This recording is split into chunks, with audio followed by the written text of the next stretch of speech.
Second day duty.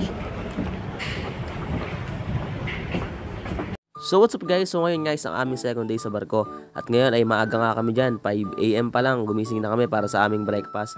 At pumila na rin kami agad. At syempre, second day namin, kaya madami agad pipila dyan kasi yung mga duty namin is na-assign na. So may mga duty na ang bawat group.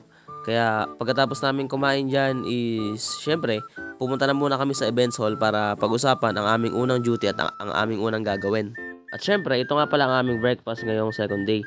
Laging 2 cup of rice nga palang binibigay sa amin dyan para talagang sulit at hindi ka na mapapaulit ng rice. At syempre pag umaga is binibigyan din kami dyan ng mga Milo, kape. Ngayon Milo ang binigay sa amin at ito ay tinimpla ko kasi syempre minsan lang din naman ako mag Milo. Kaya sinulit ko na dito sa barko. Ito nga pala, konting montage lang muna sa breakfast namin. Tapa, tas scrambled egg. At yan nga, sobrang dilim pa nga sa labas niya. Nasa tabi nga kami ng bintana. Pagkatapos nga namin kumain is nagpunta na agad kami sa events hall kasi andun na yung teacher namin at yung STO namin para sabihin yung duty namin at kung ano ba ang gagawin namin sa baba pag bumaba kami mamaya sa engine room. STO pala stands for Shipboard Training Officer.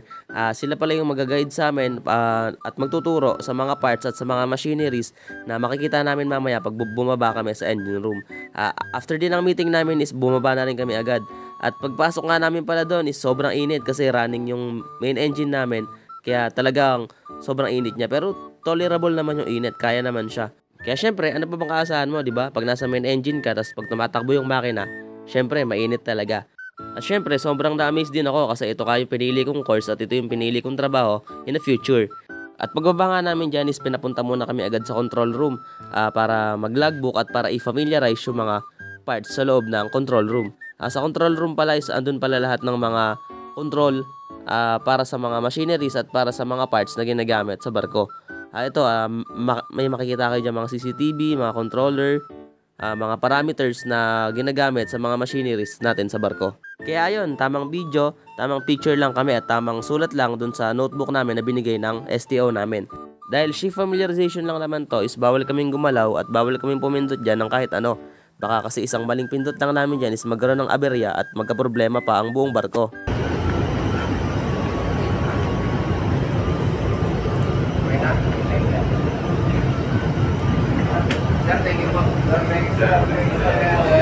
Thank you po.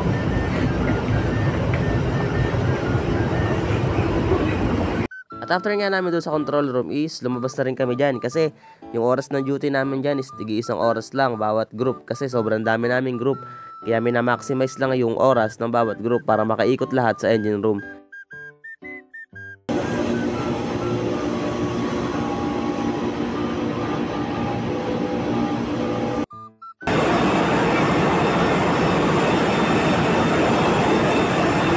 At ito nga pala yung main engine ng barko na sinakyan namin. At sabi ng STO namin ay ito daw ay B-type engine na may 4-stroke. At after nga namin dyan is umakyat na rin kami dyan kasi after ng duty namin is lunch naman. Ito sa lunch is pipila na naman kami. Ang lunch pala namin dito is bali 10 AM in the morning. Kaya talagang mababago talaga yung cycle ng buhay mo dito. At syempre, kailangan mo din talagang kumain. Kasi pag di ka kumain, syempre, ano pa, diba? Magugutom ka pag di ka talaga kumain. At ngayong lunch nga is meron nga pala silang juice dyan na binibigay. At syempre, may dessert na rin nakasama. At ang lunch pala namin ngayon is nuggets at chicken curry at with juice at with gelatin na rin syempre. At pagkatapos nga namin kumain dyan is pinatawag kami agad dyan sa events hall. Kasi mag-duty ulit kami sa bridge. Sa bridge naman is magfa-familiarize lang kami ulit. Onting ikot at onting explain na ulit ng STO namin. Kaya pag akyat namin dito is pinapila muna ulit kami agad sa taas at kinausap muna na dapat tahimik lang kami sa bridge kasi may mga naka-duty doon na mga marine transportation at nagdi-discuss din sila ng mga ginagawa nila doon sa taas. At after nga ng meeting namin sa labas at ang briefing at orientation sa amin is pinapasok na rin kami agad dyan sa loob para doon na ma-discuss ang mga iba pang mga dapat i-discuss at mga gamit sa loob ng bridge.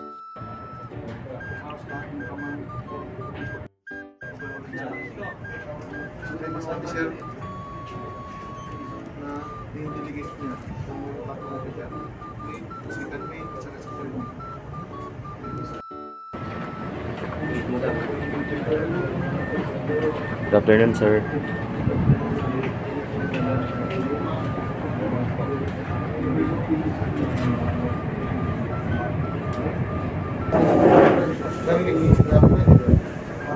Engine telegraph. Ayan, engine telegraph.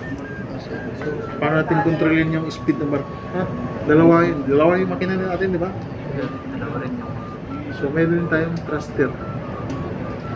So, yan. Okay? Sunod. Yung mga navigational equipment natin. Yan, radar, thickness. Radar.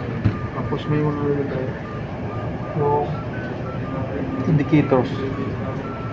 RPM, CTP, time movement, saka radar indicator. Ganas mo tingin may atakan. Tapi naglalag pa eh. Wait man. Sabi ka na. Kita mahal natin. Delete. Against the light. At after nga namin sa loob ng bridge is lumabas naman kami para i-familiarize naman sa amin is yung mga safety equipments na ginagamit kung magkakaroon man ng aberya or sunog sa barko. At dito, diniscuss lang naman sa amin to kung paano gamitin. At syempre, after ng duty namin dyan is syempre dinner naman kasi 5 PM na pala. Sobrang bilis ng oras kaya pumila na rin kami agad dyan at pinapaguhitan pala namin dyan yung mga stub namin. As a stub namin is kasama na rin pala doon yung ticket ng barko. Yung ticket pala namin ngayon is Manila to Cebu. Kaya ngayon ay papunta na kami dyan ng Cebu. Sobrang tagal din ng biyahe at syempre buti na lang hindi maalon. Sobrang ganda ng panahon. At ang dinner pala namin ngayon is fritada at gulay. At syempre samahan mo na rin yan ng gelatin at juice. At after din ng mga ilang oras namin paglalakbay sa tubig, nakarating na rin kami dyan ng Cebu. Kaya welcome Cebu talaga. First time ko lang din kasi makapunta dito. Welcome Cebu!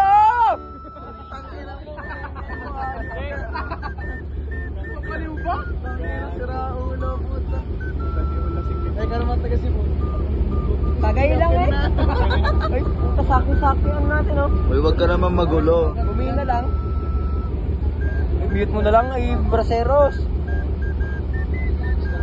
Ito na, malapit na tayo. Wala mo tatama eh. Hindi, sumakto nga eh. Pagkatapos nga namin sa taas, bumaba na rin kami dyan agad para makapag-BS. Buti na lang sa kabina namin may TV kaya hindi masyadong nakakatamad pag walang signal. At after nga nun is ayun lang, natapos na rin yung duty ko maghapon at nag-charge na rin ako dyan kasi lobat na yung cellphone na pinambibidyo ko. At ayun lang lahat ang nangyari sa day 2, see you to day 3, bye bye!